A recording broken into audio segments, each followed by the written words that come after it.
Hey guys, it's me, Miss Tyson, from the Industry Standard Talk Lounge.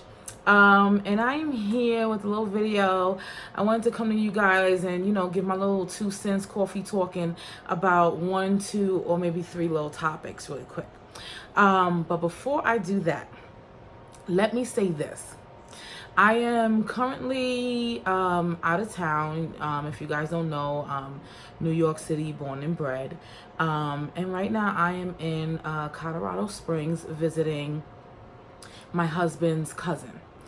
And I just want to let all of you fashionistas out there know in advance, Colorado will not allow us to be great with our hair and our makeup.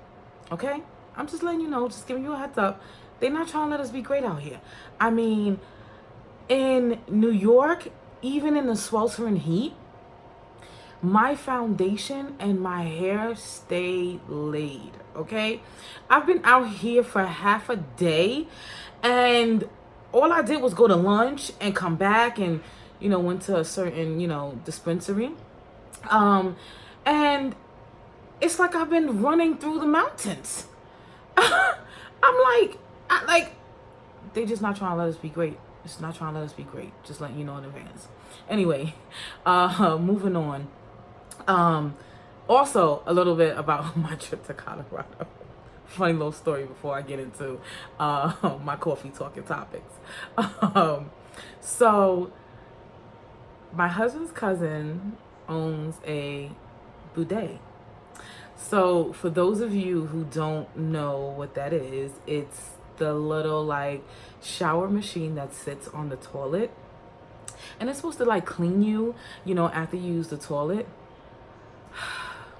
Guys, my life has been changed. I know I'm late on it. I know the ultra wealthy, the ultra sleek and sexy have been on. I've seen it in movies and I've heard people talk about it on social media, but I have never in all of my years experienced it until today. And let me tell you, it is life-changing. Okay? It is life-changing. Okay? The bidet shower is everything that it is cracked up to be. And if you don't own one, I'm actually going to stop and get one before I even leave here and take it back on the plane with me. Or I might just order it from Amazon and have it waiting for me when I get back home and install it myself because I can no longer live without it. That's how life-changing it is, okay? A bidet shower. You guys don't know what it is? Look it up. Try it. It will change your life. Okay, enough with that. TMI. I wanted to come and talk to you guys for a while now. About Jay-Z and NFL, and also since then, and it's been weeks because I haven't really found the right words that I want to say and the right things that I want to comment, because people are really, really angry with Jay-Z for this deal.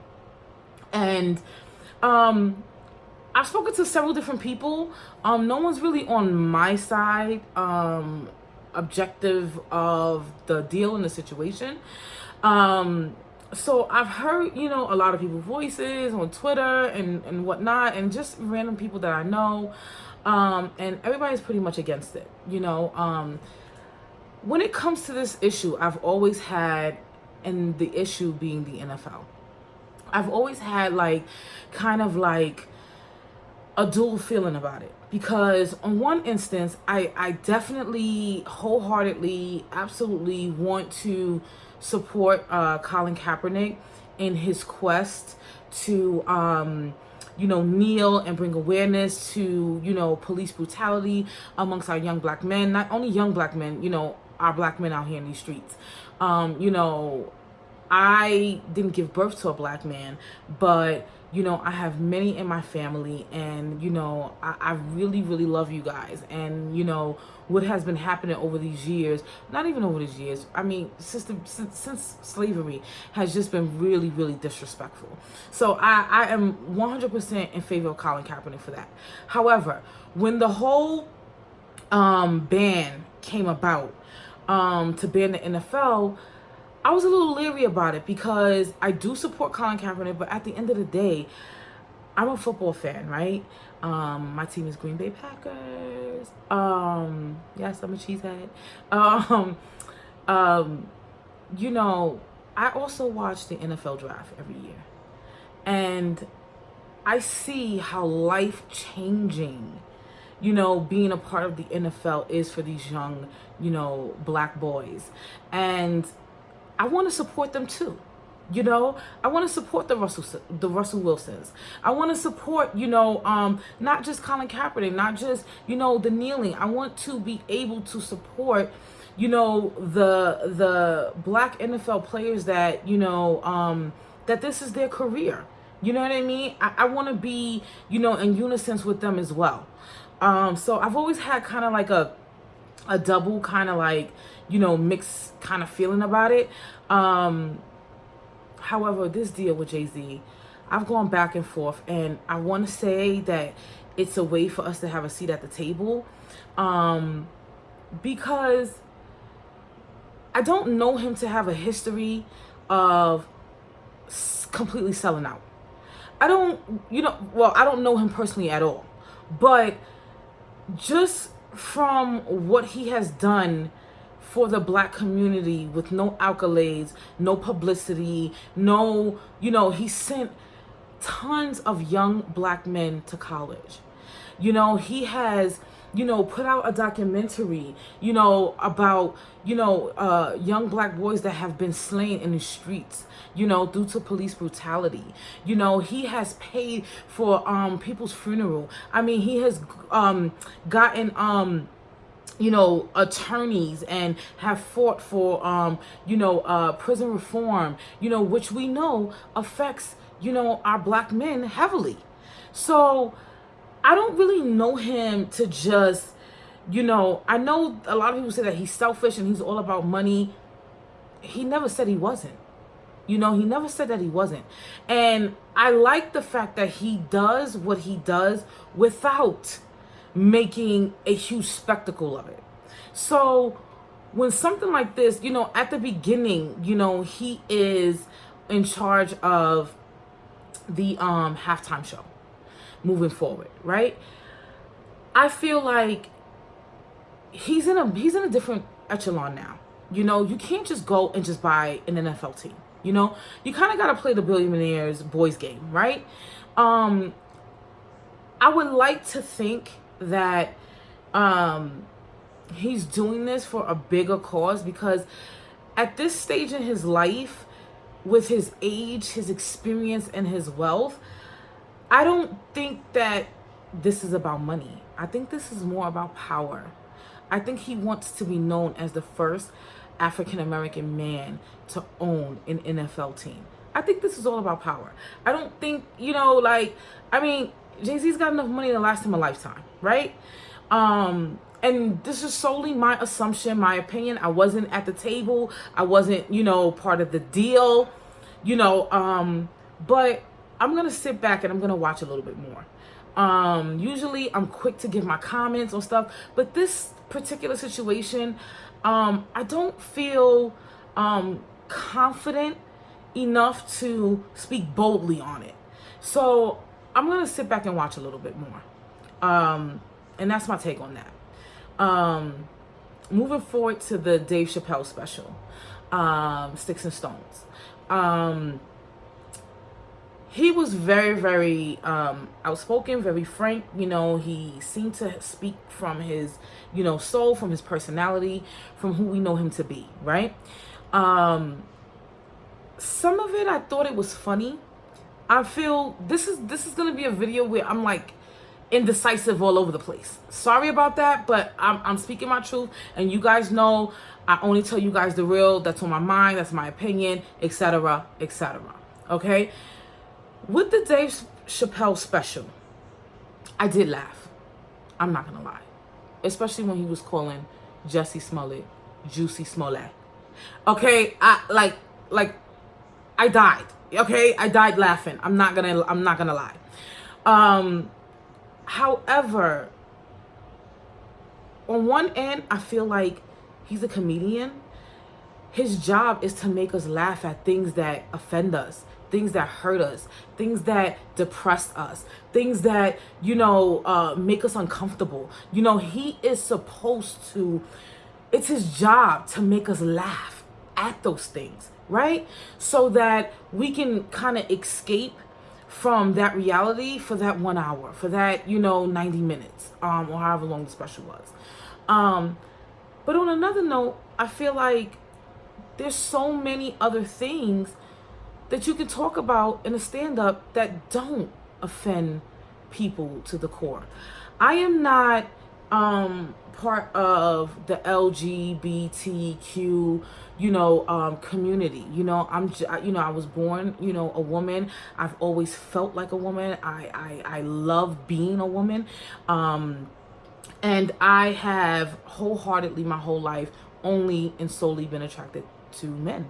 I am someone who is like real straight. And so I don't really know the complexities of what it's like to be a part of that community and have someone kind of standing up there joking and everyone laughing, and it's something that's like really, really, personal and detrimental and, heartfelt to your heart. You know what I mean? I don't really know what that's about. For those of you that follow me, know that, my daughter suffers from sickle cell disease, and she's 14 now. And internet IG comedian Just Hilarious, not too long ago, well, I say about 2 or 3 years ago, came out and made some jokes about people living with sickle cell, and I completely unfollowed her. That was something that was personal to me. I didn't think anything about that was funny, because when my daughter's in crisis and I'm taking her to the ER and, they're telling me they don't know what's going on with her. Her blood count is going low and she's screaming in pain and she's got tears in her eyes. And, I'm going back and forth with doctors and, I'm trying to figure this whole thing out. Or when they send her home prematurely and I'm up and down, playing nurse around the clock, administering medication. Nothing about that is funny. Not even joke wise. I can't I couldn't even process the joke. So I can understand from that aspect. So I'm like, comedians, if y'all know that some things are gonna be offensive to people, just stay out of that. You know what I mean? Just stay away from that. You don't have to talk about the LGBTQ community. No one's forcing you to talk about it. No one's forcing you to go up and do a stand-up on it. You know what I mean? Pick another topic. You understand what I'm saying? But then once they start doing that, where does it end? Is it okay for him to joke about Jussie Smollett? Is that okay? Is it okay for him, to joke about some of the other things that, he said, the whole Bill Cosby situation and, the Michael Jackson situation, when do we draw the line and say, you can't talk about this? And are we entitled to do that? Are we, entitled to stifle someone's, creativity, so to speak? And the best thing that I can say is, I didn't get mad at the people who laughed with Just Hilarious. I was just upset with her. And I'm seeing on Twitter a lot of people coming out, saying, oh, whoever laughed at his jokes and whoever supported him is part of the problem and this and things like that. And I don't necessarily agree with that, because so often I've seen comedians stand up and talk and take so many shots at black women, and I laugh at them because it's funny and a lot of it is truth to it. And, I don't really take it, that personally, but then again, going back to the sickle cell thing, I know I seem like I'm, double-sided in this, but, it's how I feel. So, you don't want to support Jay Chappelle? Don't. If he offended you, unfollow him, block him, cancel him, do whatever you got to do to stand up. But I say, don't just be so quick to negatively label the people who do support him in a comedy setting. With that said, that kind of transitions me to the whole Malik Yoba coming out and basically expressing how he is attracted to trans women. This really shocked a lot of people. It didn't really shock me, not because I know him personally or anything like that, but I found that homosexuality, trans sexuality, again, LGBTQ is very, very prevalent in the entertainment industry. And this is not just today. This dates back way, way, way before I was even born. Okay. And I've tried to tell people that, and they don't believe me. They're like, why are you saying that everybody's in the entertainment industry is, I'm gonna straighten this out a little bit. Sorry, guys. Is into, the lifestyle. And I'm like, because I pretty much spent the last 15 years in the entertainment industry, and that's what I have found to be true. So it didn't surprise me when he came out and he said that. And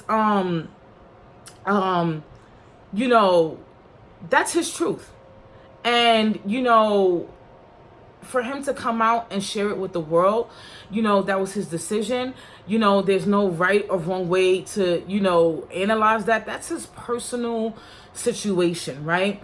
But I do have a problem with some of you, some of you, completely woke people that are going on social media and telling other men who are attracted to trans women that they need to come out and support and basically out themselves. Like, where is that okay? That is not okay. It is not okay for someone to try to humiliate you or bully you into exposing your sexual preference. It is nobody's goddamn business. And the fact that, they're like, oh, Malik Yoba isn't the only one. Okay. We know that. That's common sense. But do we need everybody coming out saying what they're into, their sexuality, this, that, and the third? I personally don't think so. When I speak to some people that is part of the community, they feel like they just want to feel supported. They want to feel like, everyday average people that, you and I may look up to come forward and to support them. And I think that we can do that without exposing our own sexual preference, because sexuality is something personal. It is something that one has to go through. It's sort of like when you become a Christian. No one should bully you into being saved and giving your life to Christ. God has given us all a choice. And, can we encourage people? Yes. But to bully people into, outing themselves, when did we start campaigning for that? When did that started being the movement, the wave? You know what I mean? I don't like how that. I don't like that. Yeah. So lastly, I wanted to talk about. There was something else that I wanted to talk about. Oh my God, I can't remember. So you know what? I'm just gonna have to save it for the next video. This video is already almost 20 minutes long. So thank you guys for tuning in. And I'll try to put out some more videos a little bit more frequent. Yeah, I'll probably be doing that every day that I'm here in Colorado, because I have nothing but time, space, and opportunity. And you already know that I am a professional chatterbox, and coffee talking is my thing. Okay? Follow me on Instagram, Twitter, Facebook. Facebook, I'm Christine Tyson De Jesus. All other mediums, TIS Talk Lounge. Yeah. And feel free to email me if you want me to talk about anything.